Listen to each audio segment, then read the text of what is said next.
निम्नलिखित में से कौन अलाउद्दीन खिलजी के दरबारी कवि थे जिन्होंने प्रसिद्ध कविता हस्त बहिष्त लिखी थी? बताएंगे इसका राइट आंसर कौन सा होगा। हस्त बहिष्त कविता के लेखक कौन है प्यारे साथी? इसका राइट आंसर कर देंगे आप लोग एक बार कमेंट पे फटाफट तरीके से। इसका राइट आंसर क्या होगा? करो भैया कमेंट करेंगे भैया एक बार आप लोग कमेंट।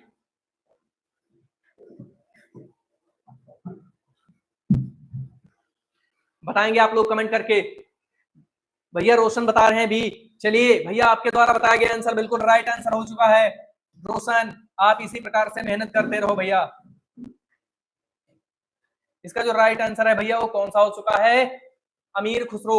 ऑप्शन बी बिल्कुल करेक्ट हो जाएगा। ऑप्शन बी जो है यहाँ पर बिल्कुल राइट हो चुका है, याद रखना है आप लोगों को। अच्छा अगर बात करें इनको क्या कहा जाता था, तो उर्दू साहित्य का जनक भी माना जाता है। क्या? उर्दू साहित्य का जनक। उर्दू साहित्य का जनक अगर बात करेंगे यहाँ पर कि उर्दू साहित्य का जनक किसे कहा जाता है, तो अमीर खुसरो को ही कहा जाता है, यहां तक याद रखनी है। और एक चीज कव्वाली का पिता भी कहा जाता है। क्या कहा जाता है? कव्वाली का पिता। ये भी याद रखना है आपको। कव्वाली का पिता भी अमीर खुसरो को कहा जाता है, इस बात को भी याद रखना है। इन्होंने किसकी रचना की? इन्होंने एक और रचना की थी, वो रचना का नाम क्या था भैया? क्या नाम था? तुगलकनामा। क्या नाम था? तुगलकनामा याद रखना है आपको। बहुत अच्छी तरीके से बढ़ेंगे आगे भैया। क्वेश्चन नंबर 2 इसका राइट आंसर करेंगे आप लोग फटाफट तरीके से कमेंट बॉक्स में बताएंगे भैया क्वेश्चन नंबर 2 का आंसर क्या है। क्वेश्चन नंबर 2 देखो भैया, महासागर का उथला हिस्सा जो 1 डिग्री या उससे भी कम की औसत ढलान को दर्शाता है उसे क्या कहते हैं? महासागर का वह उथला हुआ हिस्सा जो 1 डिग्री या उससे भी कम ढलान को दर्शाता है वहां पर, तो उसको किस नाम से जानते हैं? बताना है। इसका राइट आंसर आपको कमेंट बॉक्स में आपके सामने ऑप्शन लिखे हुए हैं। पहला ऑप्शन महासागरीय गर्त, गहरा समुद्री मैदान, महाद्वीपीय ढाल या फिर महाद्वीपीय ताक। तो प्यारे साथी क्वेश्चन नंबर 2 का राइट आंसर क्या हो जाएगा? ऑप्शन डी, महाद्वीपीय ताक के नाम से जाना जाता है। ऑप्शन डी यहां से बिल्कुल राइट हो जाएगा। इतनी बात आपको समझ में आ गई होगी। भैया रोशन सी बता रहे भैया महाद्वीपीय ढाल नहीं कहते हैं, इसे महाद्वीपीय ताक कहते हैं। यहाँ तक आपको समझ में आ गया होगा क्या कहते हैं? महाद्वीपीय ताक कहते हैं। इतनी बात आपको याद रखनी है। और ये कहां पर होता है? ये क्या होता है? तो ये जो होता है महासागर, किसी भी महासागर का सबसे छिछला भाग क्या होता है? किसी भी महासागर का सबसे छिछला या सबसे उथला भाग, महासागर का सबसे उथला भाग याद रखना है। सबसे उथला, उथला या फिर ब्रैकेट में लिखेंगे छिछला भाग। ये भी याद रखेंगे आप लोग, ये भी आप लोग याद रखेंगे, बहुत अच्छी तरीके से याद रखेंगे। चलिए भैया Verma Pradeep good afternoon, good afternoon. चलिए बताएंगे अगला क्वेश्चन, क्वेश्चन नंबर 3। किस देश के भीतर उत्पादित सभी अंतिम वस्तुओं और सेवाओं के मूल्य को क्या कहा जाता है? वह किसी भी देश के अंदर अगर कोई वस्तु उत्पादित की जाती है और उस वस्तु का जो और उसका जो अंतिम सेवा मूल्य है, अंतिम उत्पादन एवं अंतिम सेवा मूल्य को किस नाम से जानते हैं भैया? किस नाम से जानते हैं? देखो ऑप्शन जीएसटी, वैट, जीडीपी या आईएमआर। तो इसका राइट आंसर प्यारे साथी बताना है आपको कमेंट बॉक्स में। इसका राइट आंसर क्या हो जाएगा? बताएंगे इसका राइट आंसर क्या होगा आप लोग। रोशन का आंसर आ चुका है बी, सीडीएस आंसर दे रहे हैं बी, रोशन बता रहे हैं ए। चलिए और भैया बताएंगे आप लोग इसका राइट आंसर क्या होगा फटाफट। वर्मा प्रदीप सी बता रहे हैं। चलिए आप लोग भैया वीडियो को एक बार लाइक करेंगे जबरदस्त तरीके से वीडियो को लाइक कर देंगे एक बार, और अपने दोस्तों के साथ में शेयर भी करेंगे। कहते हैं ना अगर जुड़ गए कैरियर टीवी के साथ में, सिलेक्शन है आपके हाथ में, घबराना नहीं है बिल्कुल। कैरियर टीवी की टीम आपके साथ में खड़ी है। चलिए तो बताता हूं इसका राइट आंसर क्या हो जाएगा। इसका राइट आंसर हो जाएगा जीडीपी। क्या कहते हैं? जीडीपी कहते हैं। अगर इसका हिंदी में पूरा नाम पूछा जाए तो क्या कहेंगे? सकल घरेलू उत्पाद। क्या कहेंगे? सकल घरेलू उत्पाद। याद रखना है आपको, सकल घरेलू उत्पाद। इतनी बात आपको कंफर्म हो गई होगी। चलिए बढ़ेंगे भैया अगले क्वेश्चन की तरफ। प्रदीप के द्वारा बताया गया आंसर बिल्कुल राइट आंसर है। अच्छा बात करें अगर जो हमारी जीडीपी होती है इसको कैसे ज्ञात किया जाता है, कितने भागों में ज्ञात किया जाता है प्यारे साथी? जीडीपी को कितने भागों में ज्ञात किया जाता है? तो 3 भागों में ज्ञात किया जाता है। पहला भाग क्या है? पहला भाग प्यारे साथी जो है वो कौन सा है बताना है आपको। पहला है उत्पादन विधि। क्या? उत्पादन विधि। कौन सी विधि? उत्पादन विधि से ज्ञात किया जाता है। दूसरा कौन सा है भैया हमारा? दूसरी जो विधि है वो कौन सी विधि है? कौन बताएगा सबसे पहले? कौन सी? व्यय विधि। कौन? व्यय विधि। और तीसरी विधि हमारी कौन सी है? तीसरी जो प्यारे साथी विधि है वो है आय विधि। सकल घरेलू उत्पाद को 3 विधियों से मापा जाता है, इतनी बात आपको याद रखनी है। इतनी बात आपको याद रखनी है। क्वेश्चन नंबर 4 बताएंगे। क्वेश्चन नंबर 4 का आंसर आप लोग भैया फटाफट बता दो एक बार। क्वेश्चन नंबर 4 का आंसर क्या हो जाएगा? बताएंगे इसका right answer. Question number 4, Bharat के संविधान का अनुच्छेद यह बताता है कि राज्य भारत के पूरे क्षेत्र में नागरिकों के लिए समान नागरिक संहिता सुनिश्चित करने का प्रयास करेगा। वह कौन सा आर्टिकल है जिसमें बताया जाता है कि भारत के किसी भी राज्य का जो नागरिक होगा उसको पूरे भारत में समान नागरिक संहिता दी जाएगी? किस आर्टिकल में बताया गया है प्यारे साथी? तो किसमें बताया गया है? तो इसका राइट आंसर क्या होने वाला है? अनुच्छेद 44। कौन सा? अनुच्छेद 44, आर्टिकल 44 ऑप्शन ए बिल्कुल करेक्ट हो जाएगा। याद रखना है आपको इतनी बात। अगर बात करें अनुच्छेद 40 की, तो अनुच्छेद 40 में किसका वर्णन किया गया है? रोशन का आंसर आ चुका है भाई ए। तारीख बता रहे हैं 44, प्रदीप वर्मा ए। आप लोगों के द्वारा दिए गए आंसर बिल्कुल राइट आंसर दिए गए हैं। अगर बात करें अनुच्छेद 44 की, सॉरी 40 की, तो इसमें किसका वर्णन किया गया है? अनुच्छेद 40 में किसका वर्णन किया गया है? तो इसमें महापंचायतों के गठन को बताया गया। किसको बताया गया? महापंचायतों के गठन का वर्णन, के गठन। इतनी बात आपको याद रखनी है। वेरी वेरी मोस्ट यहां से क्वेश्चन बनेगा, पूछ सकता है आर्टिकल 40 किससे संबंधित है? तो महापंचायतों के गठन से संबंधित है। इतनी बात आपको याद रखनी है प्यारे साथी। चलिए बढ़ेंगे आगे। क्वेश्चन नंबर 4, राइबोफ्लोविन का दूसरा नाम क्या है? राइबोफ्लोविन का जो दूसरा नाम है वो क्या है प्यारे साथी? इसका राइट आंसर बताएंगे। राइबोफ्लोविन का दूसरा नाम क्या है? इसका राइट आंसर करेंगे एक बार फटाफट सभी साथी। वीडियो को लाइक करेंगे, शेयर करेंगे एवं अगर नए हैं तो चैनल को सब्सक्राइब भी करेंगे। सीडीएस का आंसर आ चुका है 5 का डी। चलिए और बताएंगे भैया। रोशन बता रहे हैं ए, वर्मा प्रदीप डी। और बताएंगे भैया राइबोफ्लोविन का जो दूसरा नाम है वो कौन सा है? Vitamin B2। याद रखना है आपको। राइबोफ्लोविन का दूसरा नाम क्या है? Vitamin B2। याद रखना है। अगर बात करें कि इसको प्राप्त कहां से किया जाता है, तो सब्जियों से। कहां से? सब्जियों तथा डेयरी उत्पादों से। सब्जी तथा डेयरी उत्पादों से। याद रखना है आपको बहुत अच्छी तरीके से। याद रखना है इसको भी बहुत अच्छी तरीके से। बढ़ेंगे आगे भैया। चलिए, अधिकांश भारतीय घरों में सुरक्षित पेयजल प्राप्त करने के लिए निम्नलिखित में से कौन सी विधि का उपयोग किया जाता है? भारत के जो अधिकांश घर हैं उनमें अगर जल को पेय योग्य बनाना है तो किस विधि का प्रयोग करके जल को शुद्ध किया जाता है भैया? बताएंगे एक बार। इसका आंसर क्या हो जाएगा? संग्रहण होगा, पुनर्चक्रण होगा, हिमीकरण होगा, या फिर जल को उबाला जाएगा? प्यारे साथी, अगर भारत की बात करें तो भारत के अधिकांश घरों में किसका प्रयोग किया जाता है? रोशन का आंसर डी। सीडीएस भी डी बता रहे हैं। चलिए, आप लोगों के द्वारा दिया गया आंसर बिल्कुल राइट आंसर हो जाएगा। क्या है? उबालना। अधिकांश घरों में क्या किया जाता है? जल को उबालकर पिया जाता है, पीने योग्य बनाया जाता है। ये क्या है? सरल एवं प्रमुख उपाय है। सरल एवं प्रमुख उपाय याद रखना है आपको। सरल एवं प्रमुख उपाय। चलिए आगे बढ़ेंगे भैया। क्वेश्चन नंबर 7, निम्नलिखित में से कौन सा राष्ट्रीय आपदा प्रबंधन प्राधिकरण का पदेन अध्यक्ष होता है? जो राष्ट्रीय आपदा प्रबंधन होता है उसका पदेन अध्यक्ष कौन होता है भैया? इसका राइट आंसर बताओ। माही का आंसर था डी। आपके द्वारा दिया गया आंसर जो था बिल्कुल राइट। सीडीएस का आंसर आ चुका है बी। वर्मा प्रदीप भी बता रहे हैं, रोशन बी। चलिए और भैया आप लोग एक बार वीडियो को लाइक, शेयर एंड चैनल को सब्सक्राइब जरूर करोगे। चलिए भैया, तो क्वेश्चन नंबर 7 का जो राइट आंसर होने वाला है वो क्या होगा कि हमारा जो राष्ट्रीय आपदा प्रबंधन प्राधिकरण होता है उसका पदेन अध्यक्ष कौन होता है? वो होता है प्यारे साथी ऑप्शन डी, प्रधानमंत्री। कौन होता है? ऑप्शन डी, प्रधानमंत्री। यहाँ पर बिल्कुल करेक्ट हो जाएगा। इतनी बात आपको याद रखनी है बहुत अच्छी तरीके से। चलिए बढ़ेंगे आगे भैया। चलिए बढ़ेंगे और बताएंगे इसके बारे में क्वेश्चन बताएंगे और बताएंगे भैया। जो हमारा राष्ट्रीय आपदा प्रबंधन है इसका गठन कब किया गया या इसकी स्थापना कब की गई? इसकी स्थापना की अगर पूछा जाए, इसकी स्थापना पूछा जाए या पूछा जाए इसको स्थापित कब किया गया, तो आप लोग क्या बताएंगे इसका राइट आंसर? तो प्यारे साथी, इसका जो राइट आंसर होगा वो क्या होगा? 2005 हो जाएगा। क्या हो जाएगा? 2005 बिल्कुल करेक्ट हो जाएगा। अगर बात करें कि इसको लागू कब किया गया, अगर बात करें इसको लागू कब किया गया, तो इसको लागू किया गया प्यारे साथी 2006 में। ये दोनों बातें आपको याद रखनी है राष्ट्रीय आपदा प्रबंधन के माध्यम से। चलिए आगे बढ़ेंगे। चलिए बताएंगे आप लोग भैया इसका आंसर। प्रदीप, सीडीएस, माही, रोशन, आप लोग बताएं इसका आंसर क्या होगा। निम्नलिखित में से कौन सी नृत्य शैली शास्त्रीय नृत्य शैली नहीं है? ऐसी नृत्य शैली शास्त्रीय नृत्य शैली में से कौन सी नृत्य शैली है जो नहीं है? भैया बता रहे सीडीएस का आंसर 8 का सी। चलिए और भैया आप लोग बताएंगे कौन सा इसमें से एक नृत्य शैली नहीं है? तो इसका प्यारा साथी राइट आंसर क्या हो जाएगा?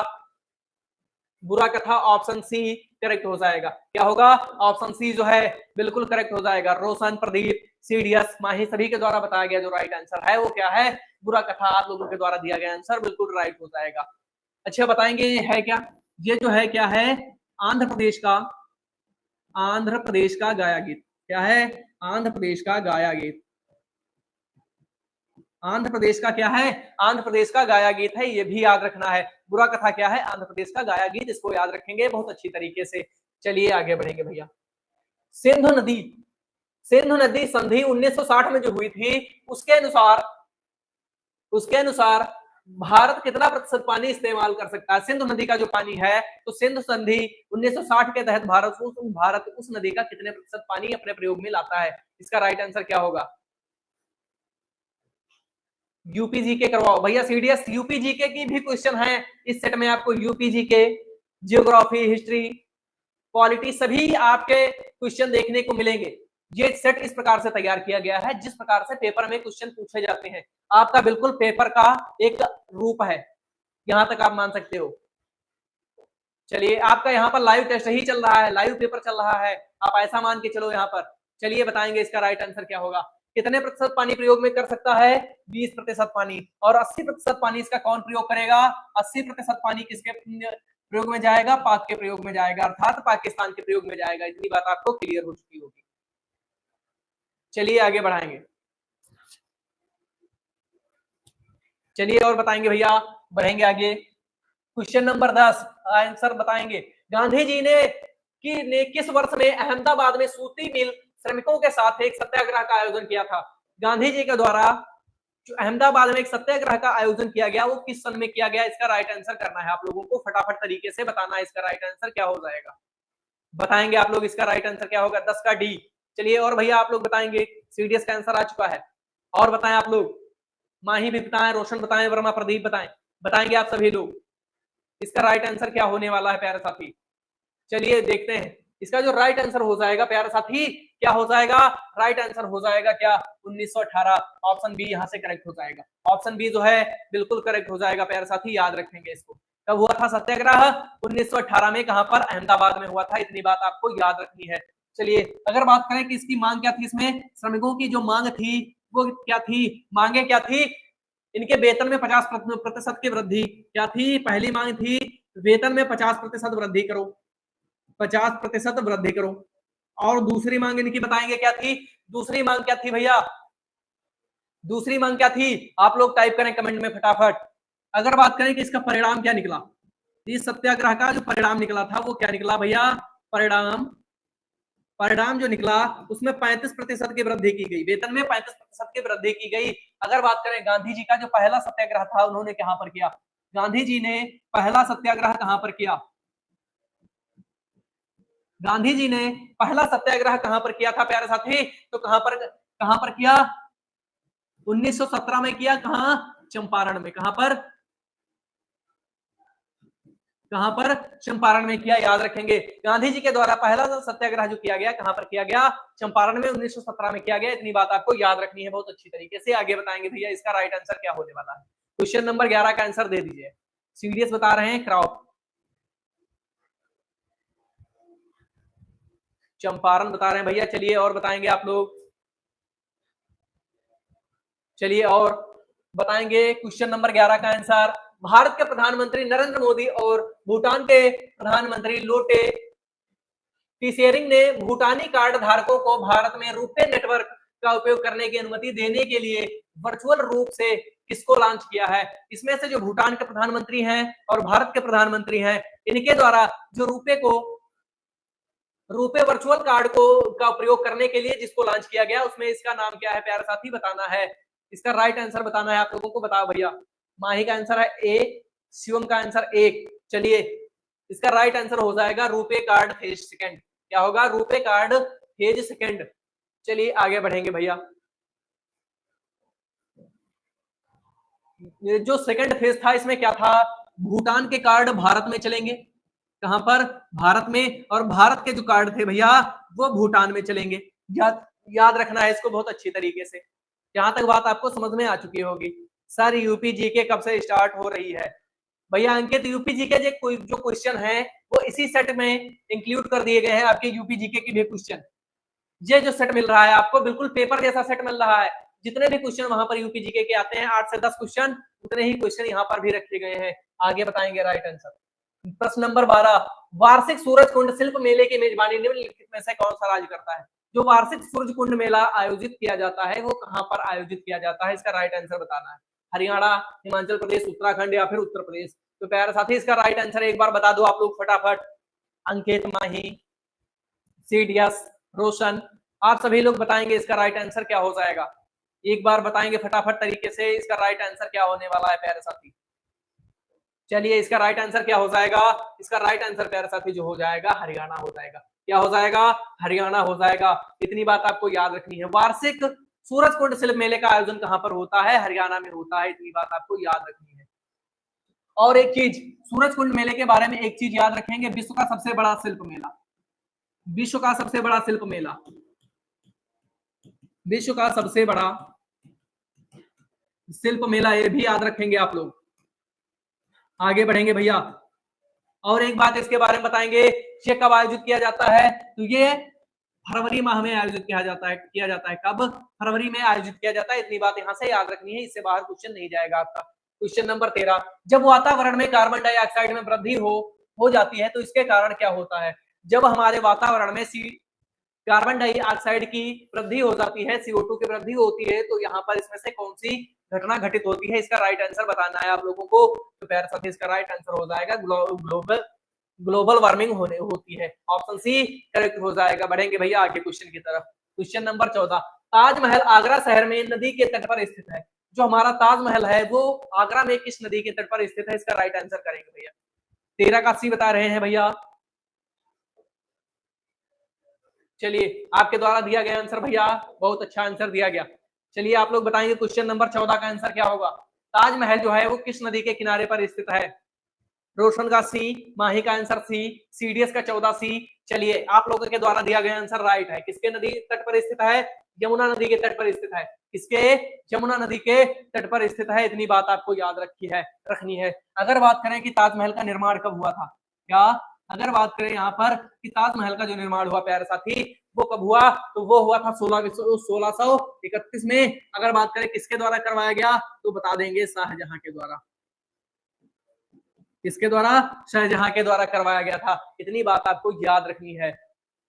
योगराज सिंह, 14 का सी। चलिए भैया योगराज आपके द्वारा दिया गया आंसर बिल्कुल करेक्ट। योगराज भैया आप बहुत लेट में जुड़े हो। चलिए बताएंगे आप लोग इसका राइट आंसर क्या होगा। आगे भैया क्वेश्चन नंबर 15 का आंसर कर दो भैया फटाफट। भारत और पाकिस्तान के बीच निम्नलिखित में से किस समझौते को नेहरू लियाकत समझौते के नाम से जाना जाता है? वह भारत पाकिस्तान के बीच का समझौता,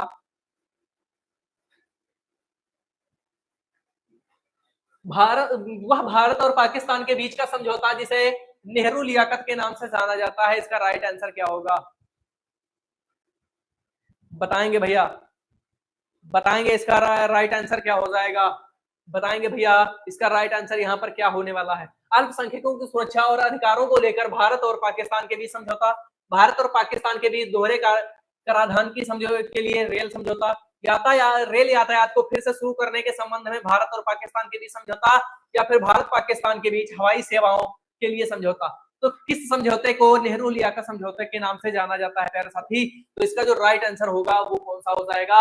अल्पसंख्यकों की सुरक्षा और अधिकारों को लेकर भारत और पाकिस्तान के बीच में जो समझौता हुआ इसको किस नाम से जानते हैं? नेहरू और लियाकत समझौता के नाम से जाना जाता है। इतनी बात आपको याद रखनी है प्यारे साथी। माही का आंसर है ये ए ऑप्शन बता रहे भैया। सीडीएस मतलब आपको समझ में नहीं आया क्या? अभी भैया 15 का डी नहीं होगा भैया रोशन, आपके द्वारा बताया गया आंसर जो है बिल्कुल गलत आंसर है। ये जो समझौता हुआ था तो जो हमारे अल्पसंख्यक नागरिक थे उनकी सुरक्षा एवं उनके अधिकारों को लेकर हुआ था भारत और पाकिस्तान के बीच में। समझ में आ चुकी होगी भैया आपको बात। चलिए आगे बढ़ेंगे, क्वेश्चन नंबर 16 बताएंगे इसका answer. An era of darkness the British Empire in India नामक पुस्तक के लेखक कौन है?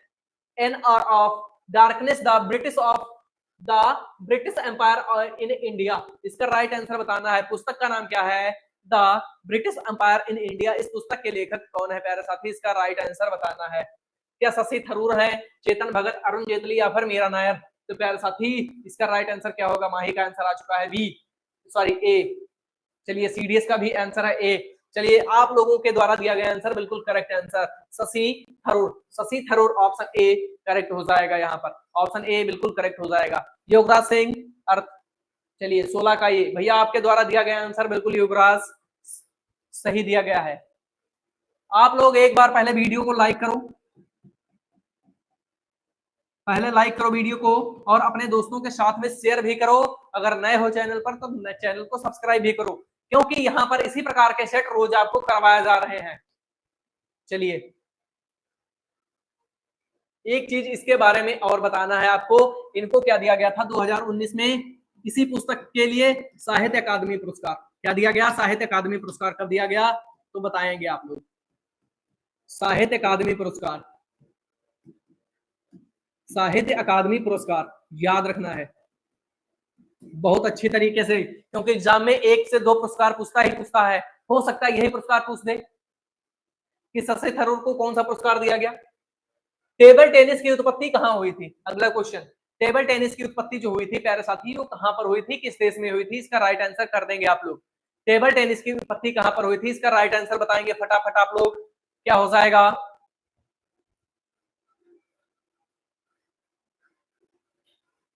बताएंगे आप लोग भैया इसका राइट आंसर क्या होगा एक बार फटाफट तरीके से। चलिए बताता हूं, रोशन का आंसर आ चुका है सी। नहीं भैया नहीं, जापान नहीं होगा। इसका जो राइट आंसर होगा वो क्या होगा? इंग्लैंड। क्या होगा? इंग्लैंड। और कब हुई थी? 1922 में। कब हुई? 1922 में। ये भी याद रखना है कि जो हमारा टेबल टेनिस है इसकी स्थापना 1922 में हुई। कहां पर हुई थी? इंग्लैंड में हुई थी। इतनी बात याद रखनी है। क्वेश्चन नंबर 18 का आंसर, निम्नलिखित में से किस महासागर में टोरेस जल डमरू मध्य स्थित है? टोरेस जल डमरू मध्य किस सागर में स्थित है? इसका राइट आंसर बताना है आपको भैया। माही, सीडीएस, रोशन, योगराज, आप सभी लोग बताओगे इसका राइट आंसर क्या हो जाएगा एक बार फटाफट तरीके से। आप लोग बताओगे इसका राइट आंसर क्या होने वाला है? बताओ भैया फटाफट तरीके से इसका राइट आंसर क्या होगा एक बार बता दे। 17 का बी। चलिए और आप लोग बताएंगे भैया। चलिए इसका जो राइट आंसर हो जाएगा वो क्या हो जाएगा? प्रशांत महासागर। क्या हो जाएगा? प्रशांत महासागर हो जाएगा। Option A, sorry option D बिल्कुल करेक्ट हो जाएगा। 18 का डी भैया सीडीएस बता रहे हैं। चलिए सीडीएस आपके द्वारा दिया गया आंसर बिल्कुल करेक्ट आंसर दिया गया है। चलिए और एक चीज बताएंगे, जो हमारा है, जो हमारा प्रशांत महासागर है इसी में क्या है? मारियाना ट्रंच भी स्थित है। क्या स्थित है?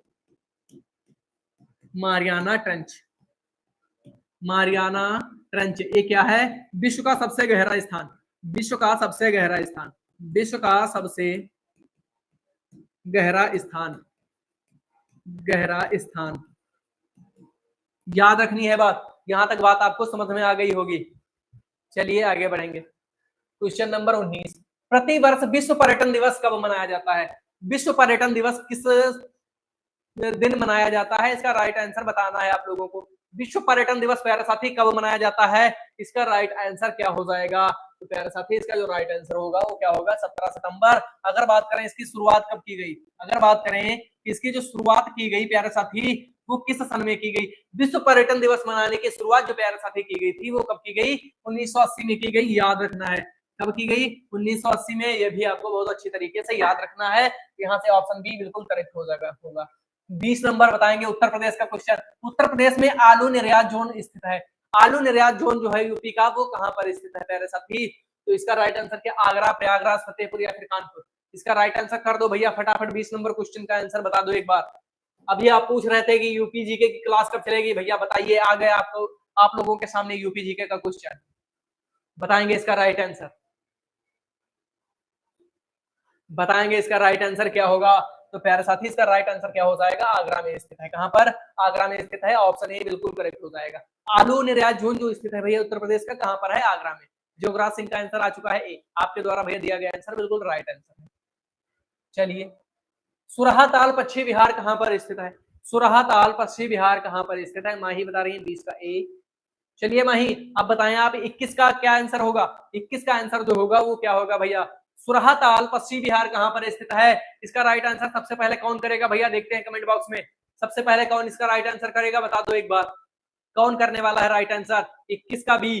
चलिए, सीडीएस के द्वारा किया गया आंसर, चलिए सीडीएस के द्वारा सबसे तेज एवं सबसे जल्दी आंसर किया गया, ऑप्शन बी बलिया में स्थित है। कहां पर, बलिया में स्थित है। अगर इसकी बात करें इसकी स्थापना की, तो इसकी स्थापना प्यारे साथी कब की गई, कब की गई, 1991 में की गई। कब, 1991 में की गई, ये भी आपको याद रखना है परफेक्ट तरीके से। चलिए माही भी बता रही है क्या, ऑप्शन बी। चलिए आगे बढ़ेंगे, क्वेश्चन नंबर 22 बताएंगे आप लोग, माउंट एवरेस्ट कहां है, माउंट एवरेस्ट जो स्थित है प्यारे साथी वो कहां पर है, पाकिस्तान में, भारत में, तिब्बत में या फिर नेपाल में। तो भैया बताएंगे माउंट एवरेस्ट जो है वो कहां पर स्थित है, माउंट एवरेस्ट बताएंगे आप लोग, योगराज, माही, सीडीएस, रोशन, सभी लोग 22 का बी, 22 का डी, 22 का डी बता रहे हैं। चलिए एक बार सही देख लेता हूं, कुछ ब्लर कर रहा है वीडियो आपका, वीडियो जो है आप लोगों का वीडियो जो है वो ब्लर कर रहा है, आप लोगों ने बताया भी नहीं अभी तक।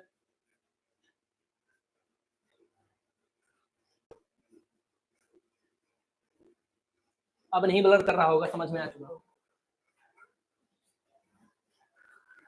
बताएंगे भैया एक बार आप लोग कि माउंट एवरेस्ट जो है कहां पर स्थित है, भैया सभी का आंसर डी, नेपाल, नेपाल। चलिए वेरी नाइस आंसर आप लोगों के द्वारा दिया गया, वेरी गुड आंसर। कहां पर स्थित है माउंट एवरेस्ट, नेपाल में। अगर बात करें इसकी ऊंचाई की, अगर इसकी ऊंचाई पूछी जाए आपसे कितनी है, अगर माउंट एवरेस्ट की ऊंचाई आपसे पूछी जाती है कितनी बताएंगे, 8848 मीटर। कितनी, 8848 मीटर, बिल्कुल लगा देंगे आंसर आंखें मूंद के यहाँ पर, क्योंकि कुमार सूरज सर आपको पहले ही सिखा चुके हैं कि माउंट एवरेस्ट की जो ऊंचाई है वो कितनी है, कितनी है, 8848 मीटर।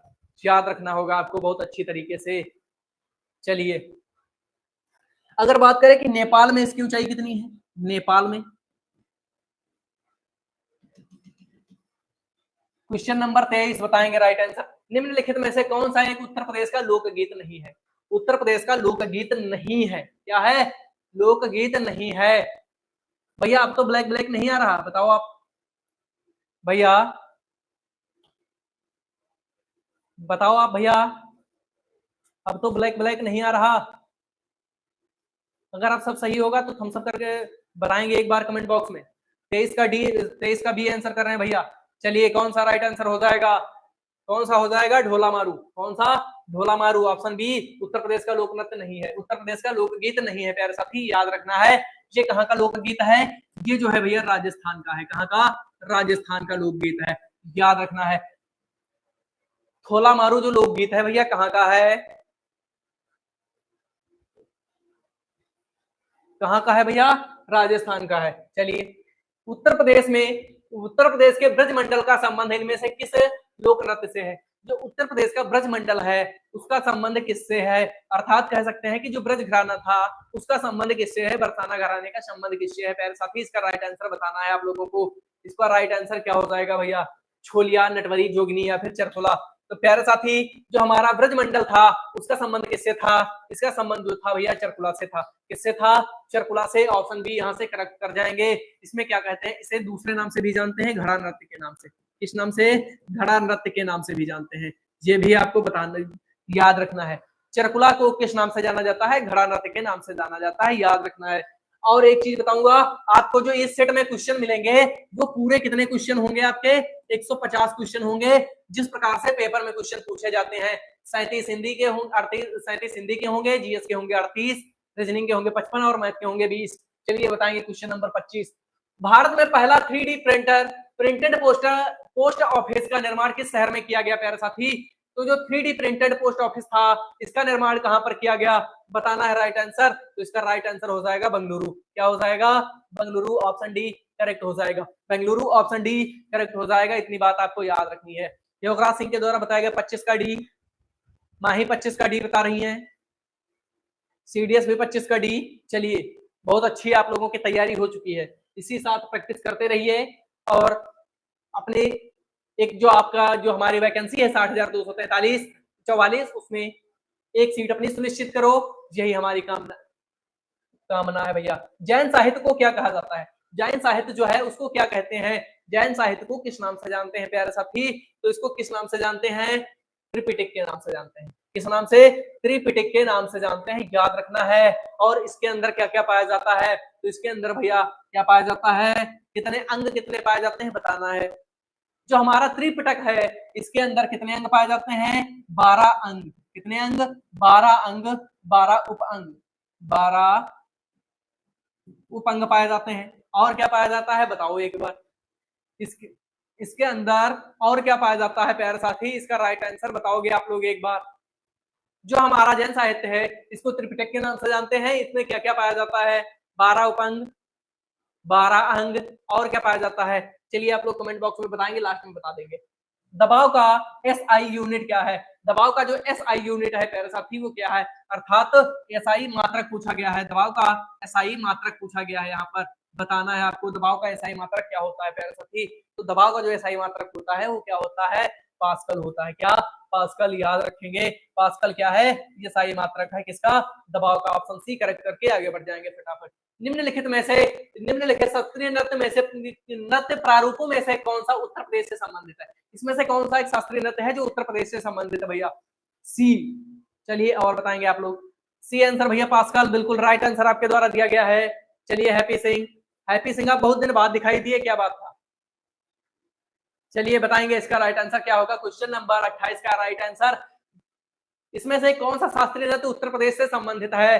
28 का सी, 28 का सी। चलिए भैया बहुत तेजी से आंसर चल रहे हैं, सी। तो इसका राइट आंसर भी कौन सा होगा? कथक, सी बिल्कुल करेक्ट हो जाएगा। उत्तर प्रदेश से संबंधित किसका है? कौन संबंधित है? कथक। चलिए भैया आप लोगों के द्वारा दिया गया राइट आंसर जो है विष्णु, हैप्पी सिंह, शायद। चलिए और बताएंगे आप लोग इसके आगे बढ़ेंगे क्वेश्चन नंबर 29 की तरफ। निम्नलिखित में प्रकाशक का कौन सा रंग शून्य या वायु के अतिरिक्त एक माध्यम में सबसे तेज गमन करता है? प्रकाश का कौन सा रंग शून्य या वायु के अतिरिक्त माध्यम में अलग, मतलब प्रकाश का वह कौन सा रंग है जो वायु से अलग होकर एक तीव्र गति से गमन करता है प्यारे साथी? सबसे तेज गति गमन करता है, उसका राइट आंसर क्या होगा बताएंगे भैया। क्या हो जाएगा? लाल हो जाएगा। कौन सा रंग? लाल रंग। ऑप्शन ए करेक्ट हो जाएगा। किस कारण से? किस कारण से भैया? अधिक तरंग दैर्घ्य के कारण। किससे? अधिक तरंग दैर्घ्य के कारण से हो जाएगा, याद रखना है। आगे देखो 30 नंबर, निम्नलिखित में से कौन उत्तर प्रदेश के किस जनपद में कालिंजर का किला स्थित है? वह उत्तर प्रदेश का जनपद जिसमें कालिंजर किला स्थित है भैया। रुचि यादव का आंसर सी। चलिए भैया 29 का आंसर आ चुका है। चलिए भैया आप लोग 30 का आंसर बताएंगे एक बार। हैप्पी सिंह 30 का आंसर दीजिए, रुचि 30 नंबर क्वेश्चन का आंसर बताएं फटाफट। रोशन आप भी बताएं 30 का आंसर। चलिए भैया चलिए सी, सी। चलिए और भैया बताएंगे वंदना बांदा, और बताएंगे भैया आप लोग एक बार कमेंट करेंगे फटाफट। सी, ऑप्शन सी। चलिए आप लोगों के द्वारा दिया गया आंसर बिल्कुल राइट आंसर है। क्या है? बांदा, बिल्कुल राइट हो जाएगा ऑप्शन सी, बांदा में स्थित है। इतनी बात आपको समझ में आ गई होगी। चलिए बढ़ेंगे आगे क्वेश्चन की तरफ। क्वेश्चन नंबर 31 बताएंगे इसका राइट आंसर क्या होगा। क्वेश्चन नंबर 31 का राइट आंसर क्या हो जाएगा प्यारे साथी? तो एक बार जोर शोर के साथ में बताएंगे क्वेश्चन नंबर 31 का आंसर क्या होगा। माही बता रही है सी, रोशन का 30 का सी है। चलिए 31 का आंसर बताना है आप लोगों को। एक बार कमेंट बॉक्स में फटाफट टाइपिंग कर दो। बी, सी, 31 का बी, बी, बी। चलिए आप लोगों के बहुत तगड़े आंसर आ चुके हैं एकदम। चलिए भारतीय संविधान में शामिल समवर्ती सूची, कौन सी सूची? समवर्ती सूची जो ली गई प्यारे साथी, कहां से ली गई? आप लोगों के द्वारा दिया गया आंसर बिल्कुल राइट हो जाएगा। कहां से ली गई? ऑस्ट्रेलिया से ली गई। ऑप्शन बी याद रखेंगे। विश्व का बाघ दिवस, वर्ल्ड टाइगर डे कब मनाया जाता है? जो विश्व बाघ दिवस मनाया जाता है प्यारे साथी वो किस दिन मनाया जाता है? 32 का आंसर करेंगे एक बार। 32 का आंसर करेंगे एक बार आप लोग लाइव फटाफट तरीके से। 32 का आंसर बताएंगे आप लोग एक बार। बताएंगे प्यारे साथी। रुचि का आंसर आ चुका है बी, और भैया सीडीएस बता रहा है 32 का डी। चलिए बताते हैं आपको। चलिए क्या हो जाएगा इसका जो राइट आंसर हो जाएगा वो क्या हो जाएगा? 29 जुलाई, ऑप्शन डी। ऑप्शन डी वाले जो जितने भी छात्र हैं बिल्कुल राइट आंसर दिया गया उनके द्वारा 29 जुलाई, यूपी 25 इन इंडिया। चलिए 29 जुलाई 29 जुलाई। और भैया सभी के आंसर, ज्यादातर बच्चों के आंसर 29 जुलाई आ रहे हैं। रुचि 23 मई को नहीं मनाया जाता बेटा, कब मनाया जाता है? 29 जुलाई को ही मनाया जाता है विश्व बाघ दिवस। चलिए आगे बढ़ेंगे क्वेश्चन पर। क्वेश्चन नंबर 32, हथेली में पाई जाने वाली हड्डी का नाम क्या है? हमारी जो यहाँ पर जो ये हड्डी हथेली में ये वाली हड्डी पाई जाती है, इसका नाम क्या है बताना है आपको। हथेली में यहाँ पर पाई जाने वाली हड्डी जो होती है उसका नाम क्या है? किस नाम से जानते हैं इसको?